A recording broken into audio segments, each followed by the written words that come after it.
Goeiemôre, ek groet u. Dit is Sondagoggend die 1 Maart. En kom ons gesels 'n bietjie oor die Heilige Gees. Ek dink die Heilige Gees is die mees verwaarloosde persoon in die drie-eenheid. Ons bid tot ons Hemelse Vader. Ons bring eer aan die Seun Jesus. Maar die Heilige Gees wat gesê is, stuur is om ons te lei, saam met ons te stap, wat in ons woon, kry die min aandag. So min aandag van ons af.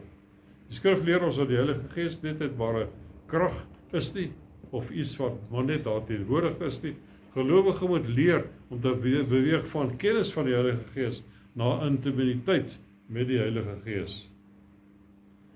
Romeine 8 vers 14 sê vir ons 'n baie belangrike ding, want almal wat deur die Gees van God gelei word, die is kinders van God. Almal wat deur die Gees van God gelei word, die is kinders van God. Laat dit insink. Baie gelowiges wees onkundig, sien die Heilige Gees as 'n gevoel, as 'n moment aan aanbidding of 'n mag wat manifesteer gedurende gebed. Hy is 'n persoon met wie ons in verhouding kan lewe. Heilige Gees was aktief in die Ou Testament. Ons vind 3 verwysings na die Heilige Gees, behalwe dat hy nie in die mens van daardie tyd gewoon het nie. Hy is slegs op mense gekom, soos in die geval van Saul, voordat hy koning van Israel geword het. Ons lees dit in Samuel 1 vers 11, 1 Samuel 11 vers 6. Koning Dawid het die Heilige Gees geken, en hy bid in Psalm 51 vers 13, verwerp my nie van die aangesig nie, en neem die Heilige Gees nie van my af weg nie. Jesaja 63 vers 10 en 11 sien ons die ander 2 verwysings na die Heilige Gees, waar die volk van Israel teenstrebig was teen die Heilige Gees en die Gees van God bedroef het. Ons vind dat in die Engelse vertaling dikwels na die Heilige Gees verwys word as the Holy Ghost. Ons sê dit nie in Afrikaans nie, want dit is een en dieselfde ding. Heilige Gees is die derde persoon in die drie-eenheid. Alhoewel die drie-eenheid nie in die Bybel verskyn as sulks as woordeliks nie, sê baie mense dat bestaan nie soos die drie-eenheid nie. Maar dit word so gedoen om die Godheid te verduidelik. Want 1 Johannes 5 vers 7 spel dit vir ons uit waar hy sê, daar is 3 wat getuig in die hemel, die Vader, die Woord en die Heilige Gees. En hierdie 3 is een. Die apostel het die Seun vervang met die Woord, om die Seun in die skepingsverhaal te beklemtoon, waar hy sê in 1 Johannes 1 vers 1, Johannes 1 vers 1, die Evangelie van Johannes, in die begin was die Woord, en die Woord was by God, en die Woord was God. Hy was in die begin by God, alle dinge het deur hom ontstaan, en sonder hom het die een ding ontstaan, wat ontstaan het nie. So ons vind ook die eensstemmigheid van hierdie 3, toe Jesus gedoop was. Lukas 3 vers 22, Heilige Gees het in 'n liggaamlike gedaante, soos 'n duif, op hom, op Jesus neergedaal, en 'n stem uit die hemel gekom wat sê, U, Jesus, is my Vader, geliefde Seun, in wie ek welbehae het. So jy sien ons, die Vader, Seun en die Heilige Gees is hier teenwoordig in een moment. Ons sien die Heilige Gees het Maria sy moederskoot bevrug om Jesus te ontvang. Matteus 1 vers 20. Want terwyl hy dit was Josef, 'n gedagte gehad het, hy wou van haar geskei het. Verskyn daar 'n engel van die Here in 'n droom aan hom en sê, Josef, seun van Dawid, wees nie bevreesd om Maria, jou vrou, by jou te neem nie, want wat in haar verwek is deur die Heilige Gees. Heilige Gees speel 'n belangrike rol in die saligmaking van die gelowige, deur hom te verseël van alle buite-invloede en om die ewige erfenis te waarborg, tot 'n dag kom wanneer die gelowige met sy hemelse bruidegom verenig word, om sy erfenis in besit te kan neem. Efesiërs 1 vers 13, en wie julle ook, nadat julle die woord van die waarheid, die evangelie van julle redding gehoor het, en wie julle nadat julle ook gegroei het, verseël is met die Heilige Gees van die belofte, wat die onderpand is van ons erfdeel, om sy eiendom te verlos tot lof van sy heerlikheid. Met ander woorde, wanneer die liggaam verheerlik word in die hemelse koninkryk, ons onsterflike liggame ontvang. Verseël met die Heilige Gees is die belofte wat die onderpand die belofte, die waarborg is, die deposito is. Apostel Paulus skryf ook weer oor in 2 Korintiërs 1 vers 21. Maar hy wat ons saam met julle bevestig in Christus en ons gesalf het, is God, wat ons ook verseël het met die Gees as onderpand. Dit is 'n waarborg, dis 'n deposito in ons harte gegee het. Omdat God aan die mense 'n vrye keuse gegee het, kan ons die persoon van die Heilige Gees weerstaan. Ons kan hom bedroef, ons kan hom uitblus en ons kan ook laster teen hom. Dit is wat die mens as gevolg van die vrye wil wat hy het, kan doen. Handelinge 7 vers 51 sien ons die eerste verwysing hier daar. Die apostel praat met die fariseërs en die Jode. Hy sê, julle hardnekkiges en onbesnedenis van hart en ore. Julle weerstaan altyd die Heilige Gees, net soos julle vaders, so julle ook. Die Heilige Gees kom klop aan jou hartsdeur met 'n oproep tot bekering. En jy kan dit weerstaan en uitstel tot later, wat baie, baie gevaarlik is. Efesiërs 3 vers 30, Efesiërs 4 vers 30. En beroef nie die Gees van God nie, deur wie julle verseël is tot die dag van verlossing. Deur toe te gee aan 'n humeur, skeltaal, onregverdige optrede, kom hardheid van hart in en dit lei tot onsensitiwiteit teenoor die Heilige Gees en ons bedroef hom. En die derde een is 1 Tessalonisense 5 vers 19 sê blus die Gees nie uit nie. Heilige Gees word vergelyk met 'n vuur, Matteus 3 vers 11, want hy verlig jou lewe, hy wek jou op, hy beproef jou, hy suiwer die siel, en daarom kan hy uitgeblus word, wanneer jy sonde in jou lewe toelaat. Elke ware gelowige word 'n deelgenoot van die Heilige Gees, en hy wat die Gees nie het nie, behoort nie aan Jesus Christus nie. Die Heilige Gees kan belaster word. Matteus 12 vers 32. Elkeen wat 'n woord spreek teen die seun van die mens, dit sal hom vergewe word. Maar elkeen wat spreek teen die Heilige Gees, dit sal hom nie vergewe word nie, in hierdie eeu nie, en ook nie in die toekomstige nie. En Markus stel dit so, in Markus 3 vers 29, maar wie teen die Heilige Gees gelaster het, het geen vergifnis tot in die ewigheid nie, maar is skuldig aan die ewige oordeel.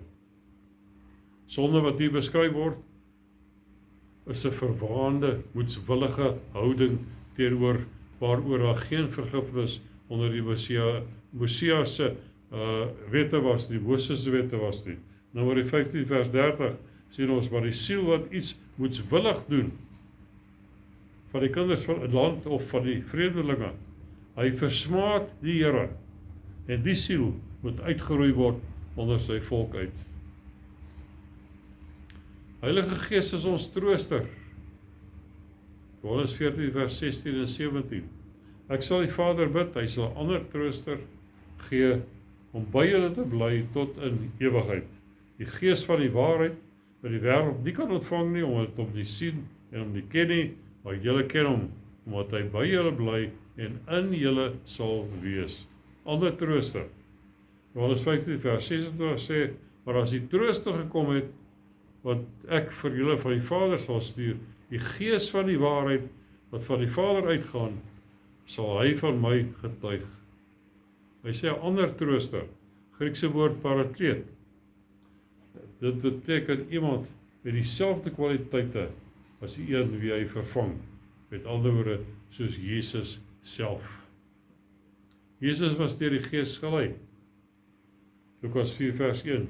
Jesus het vol van die Heilige Gees teruggekeer van die Jordaan, waar hy gedoop was, en is deur die Gees in die woestyn gelei. Nou ontvang ons die Heilige Gees. Lukas 11 vers 13.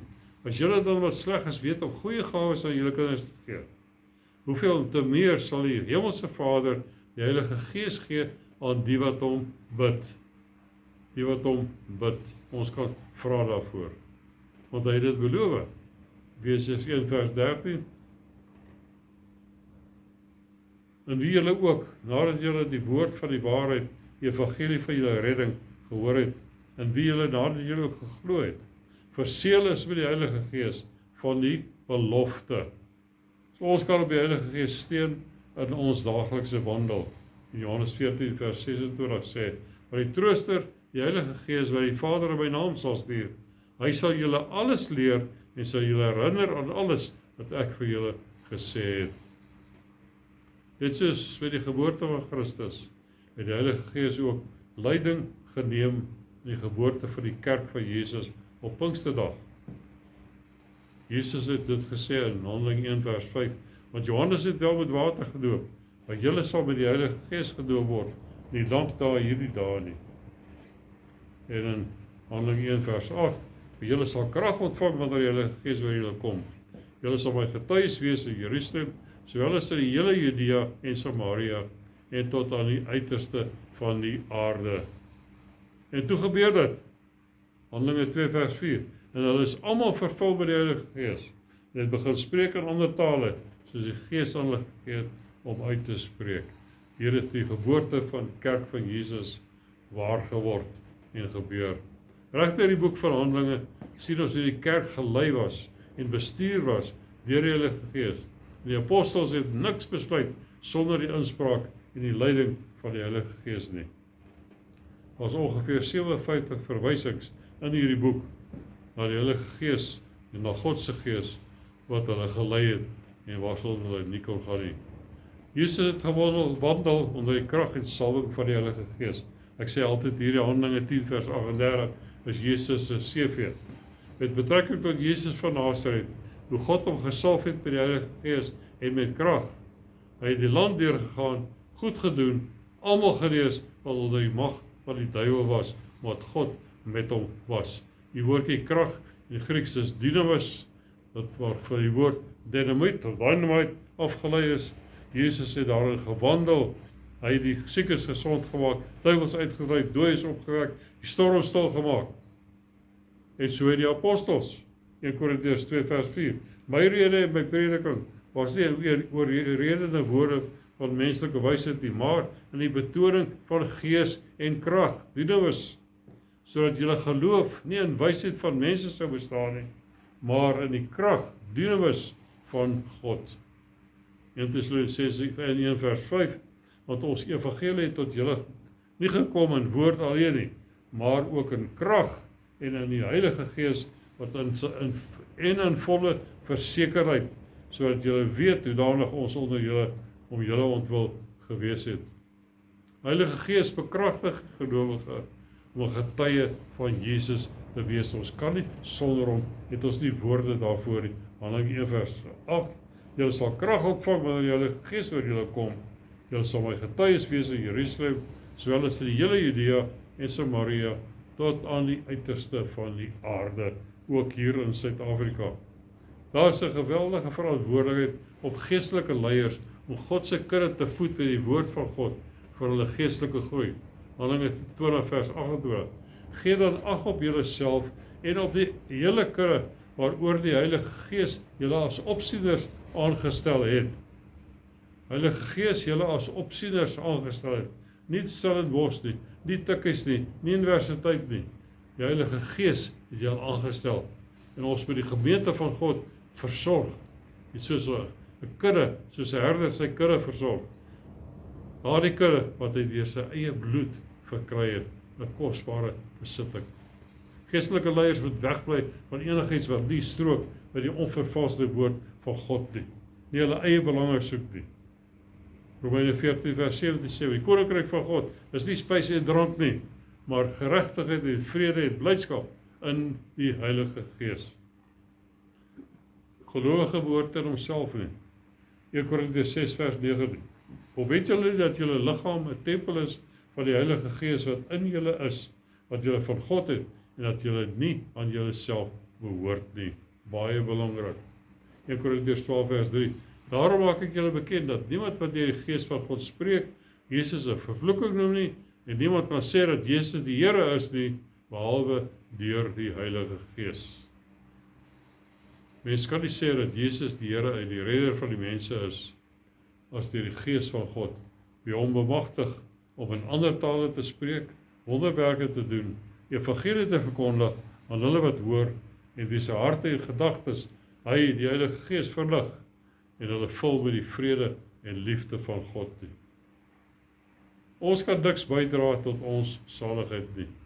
Titus 3 vers 5. Nie op grond van die werke van geregtigheid wat ons gedoen het nie, maar na sy barmhartigheid het hy ons gered deur die bad van die wedergeboorte en die vernuwing deur die Heilige Gees. Hierdie wonderlike Bybel wat ons het, met al sy profetiese woorde daarin, is 'n produk van die Heilige Gees. Ek sluit hier af, 2 Petrus 1 vers 21 sê, want geen profesie is ooit deur die wil van 'n mens voortgebring nie, maar deur die Heilige Gees gedrywe, het heilige mense van God gespreek. So is dit neergepen vir ons en kan ons daaruit leer. Kom ons gee eer, kom ons gee voorkeur aan die Heilige Gees. Ons vergeet hom nie, ons lewe so, ons geestelike lewe, wat die Here u seën. Amen.